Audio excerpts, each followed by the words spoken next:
Yeah. Hi, good morning. How you doing? Good. I'm just trying to get some information for Indie Media, and I know you're one of the organizers, and I got my own website, and I support. Oh yeah, you were on our. You'd responded to some of our stuff. Some of your emails, I've seen Susan a long time ago out on another freeway with her husband protesting the war. It's one of my first videos I ever did. So good for you. Yeah, I'm out here trying to cover the issues that the mainstream's not really covering too well. Right. Yeah. Good for you. Can you just tell me, in your opinion, what's going on, or why you're interested in this? Are you pretty concerned about it?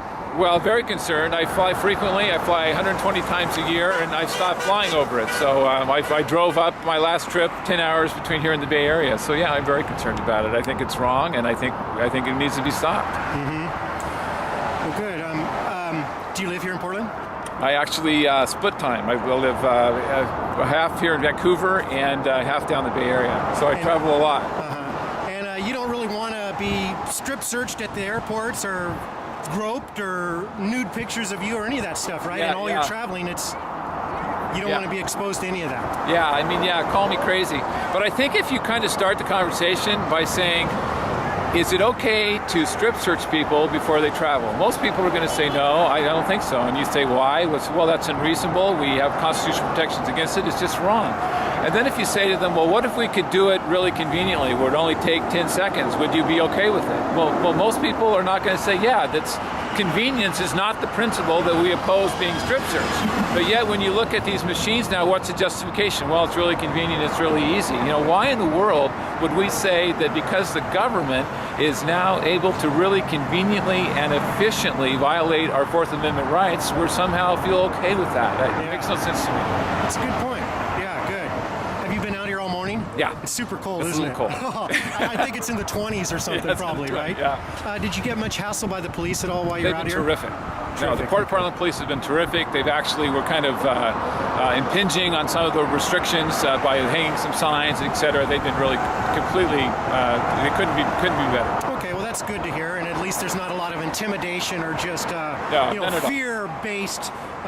Free speech, but under fear. No. A few rules to go by. Well, and you talk it's the cops on the street, and you even talk to police officers around, and you talked about the different TSA people. In general, even the TSA people who are doing this, they're not on board with this either. This is as a general matter. You talk to people, they know they're doing something that's wrong. It feels wrong in my gut. Everybody knows that. Yeah. Do you think we're going to be able to shed some light and make some change on this? Do you feel optimistic? Today we feel so optimistic. Last week a CBS poll came out saying 81% of Americans were okay with naked body scanners and pat-down searches. Last night a new poll came out by Zogby says 61% of Americans are now opposed to enhanced pat-downs and these scanners. So that's an unbelievable swing in public opinion in a week, and I think you really have to credit the National Opt Out Day organizers who've really put this issue in the forefront. So we're thrilled. Our whole point here was to get the information out and get in front of the public what's happening in our airports, and it's been tremendously effective. What's that? It's been tremendously effective. Good. Yeah, and I think with educating people, more and more people I'm telling people that I'm coming down to this, half a dozen people didn't even know what I was talking about. Exactly. So more and more people get educated and they go, what the heck? Well, of course that's not right. Right, exactly. So, right. Yeah. And a small fraction of Americans actually even fly, even once a year. You've got something like less than 4% of Americans fly more than a couple times a year. So this is the kind of thing, and this is why, incidentally, I think frequent flyers are the ones that need to stand up. We're the ones who are seeing it, our front line to this.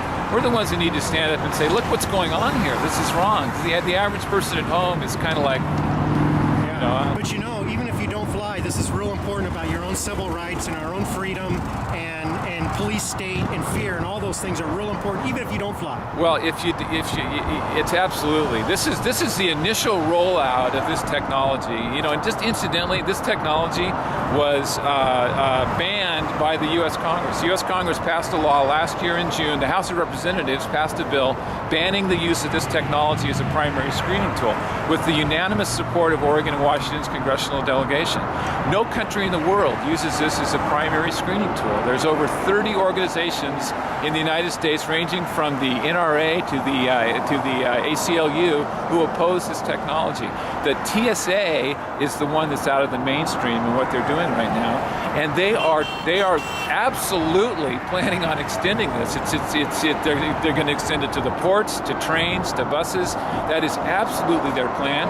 They're convening international conferences trying to convince other countries to adopt this technology. So yeah, anybody who thinks that this is not affecting them, they're probably right, but it's coming.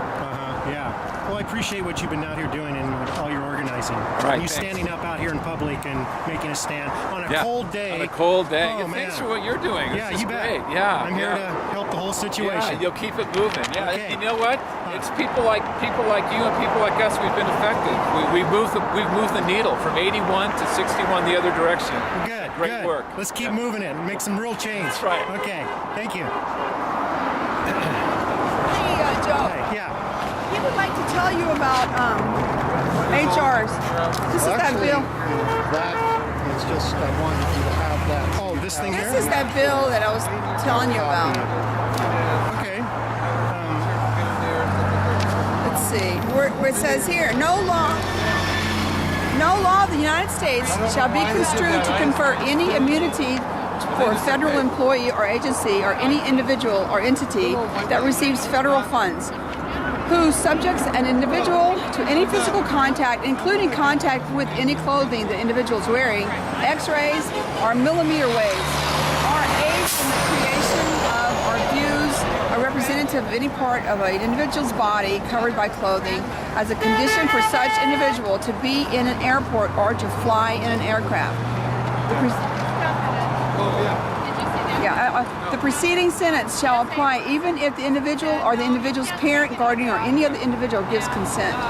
Meaning they're held to the same laws, TSA, or should be held to the same laws as we are. I'm going to try to just get a better picture. Okay. Is this a bill that's being proposed? Yes, it is. And it needs co-sponsors. So this is where we would urge our congressmen to approve this. I don't know if it's House or Senate, but House, in the House. Resolution 6460. Oh, okay. Yeah. Okay. It removes legal immunity for government employees, so that TSA screeners will be subject to the same sexual harassment laws as the general public. Makes sense. If you can't grope another person, if you can't x-ray people and endanger them with dangerous x-rays, if you can't take nude photographs of people, why do we allow the government to do it? Very good question. Thank you. Okay. I need a sign to hold up this way. Nice. I'm not a Bristol hater. Who do you work for? I'm filling for Indie Media. We're Oh, just excellent. independent media. Yeah. Oh. Yeah. Non-corporate. Yeah. Nobody owns me. Oh. Hi there. Thanks for being here. What's your sign say? Yeah. Right on. Yep. Thank you. You're welcome. Can I get your sign too that you got showing everybody that drives by? Oh, plain as day. Thanks.